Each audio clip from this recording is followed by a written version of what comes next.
ವಾಣಿಜ್ಯ ನಗರಿ ಹುಬ್ಬಳ್ಳಿಯಲ್ಲಿ ಕಳ್ಳರ ಭಯ ಹೆಚ್ಚಾಗ್ತಿದೆ.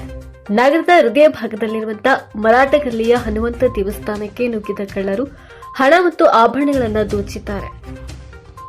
ಇನ್ನು ಘಟನೆಯ ವಿವರ: ಮಂಗಳವಾರ ರಾತ್ರಿ ಸುಮಾರು 11:30 ಸುಮಾರಿಗೆ ದೇವಸ್ಥಾನದ ಮೇಲ್ಭಾಗಕ್ಕೆ ಹತ್ತಿದ ಕಳ್ಳರು ಅಲ್ಲಿರುವ ಆಲದ ಮರದ ಮೂಲಕ ದೇವಸ್ಥಾನದ ಒಳ ಇಳಿದಿದ್ದಾರೆ. ದೇವಸ್ಥಾನದಲ್ಲಿದ್ದ 2 ಹುಂಡಿಗಳನ್ನು ಒಡೆದ ಕಳ್ಳರು ಅದರಲ್ಲಿದ್ದ ಸುಮಾರು 50 ರಿಂದ 75 ಸಾವಿರ ರೂಪಾಯಿ ನಗದನ್ನ ದೋಚಿದ್ದಾರೆ. ಅಷ್ಟೇ ಅಲ್ಲದೆ ದೇವಸ್ಥಾನದಲ್ಲಿದ್ದ ಗಣಪತಿ ವಿಗ್ರಹದ 5 ತೊಲೆಯಷ್ಟು ತೂಕದ ಬೆಳ್ಳಿಯ ಕಿರೀಟವನ್ನು ಕದ್ದು ಪರಾರಿಯಾಗಿದ್ದಾರೆ. ಇನ್ನು ಘಟನೆಗೆ ಸಂಬಂಧಿಸಿದಂತೆ ಶಹರ ಪೊಲೀಸ್ ಠಾಣೆಯಲ್ಲಿ ದೂರು ದಾಖಲಿಸಲಾಗಿದೆ. ಇನ್ಸ್ಪೆಕ್ಟರ್ ಮುಸ್ತಾಕ್ ಅಹಮದ್ ಶೇಖ್ ಮತ್ತು ಕ್ರೈಂ ಸಬ್ ಇನ್ಸ್ಪೆಕ್ಟರ್ ಪ್ರಮೋದ್ ಅವರ ನೇತೃತ್ವದ ತಂಡ ಸ್ಥಳಕ್ಕೆ ಧಾವಿಸಿ ಪರಿಶೀಲನೆ ನಡೆಸಿದೆ. ದೇವಸ್ಥಾನದ ಸಿಸಿಟಿವಿ ಕ್ಯಾಮೆರಾಗಳಲ್ಲಿ ಕಳ್ಳತನದ ದೃಶ್ಯಗಳು ಸೆರೆಯಾಗಿವೆ. ಆ ದೃಶ್ಯಗಳನ್ನು ಆಧರಿಸಿ ಪೊಲೀಸರು ತನಿಖೆ ಚುರುಕುಗೊಳಿಸಿದ್ದಾರೆ. ಇನ್ನು ಭಕ್ತರ ನಂಬಿಕೆ ಕೇಂದ್ರವಾದಂತಹ ದೇವಸ್ಥಾನದಲ್ಲಿ ನಡೆದ ಈ ಘಟನೆಯಿಂದ ಸ್ಥಳೀಯರಲ್ಲಿ ಆತಂಕ ಮತ್ತು ಆಕ್ರೋಶ ವ್ಯಕ್ತವಾಗಿದೆ.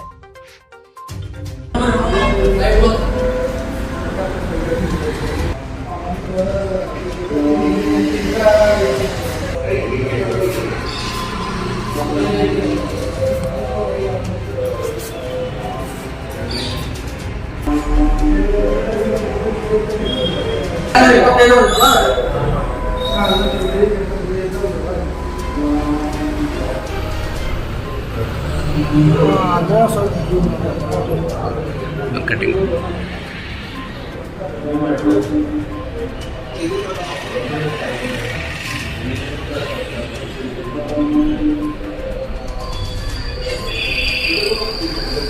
ಹನುಮಂತ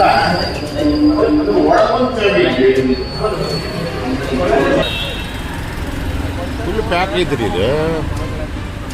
ಆ ಕಡೆ ಬರೋ ಮಾಡ್ತಿರೋದು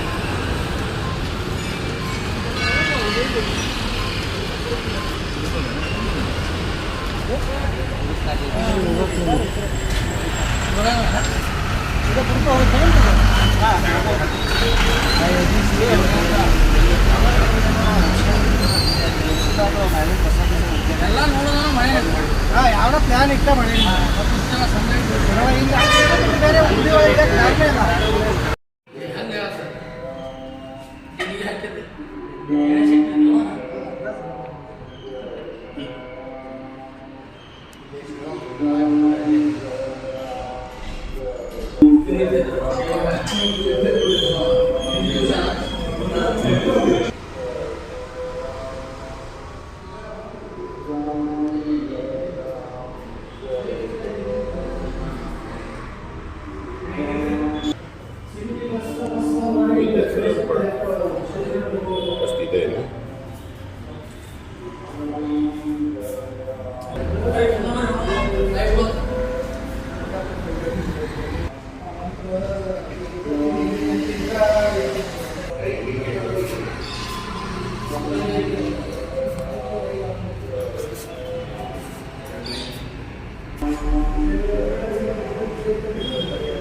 ಅದನ್ನದೇ ನಾನು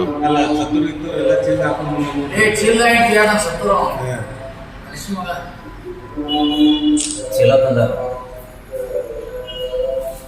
ಹಾಕಿ ಪ್ಯಾಂಟ್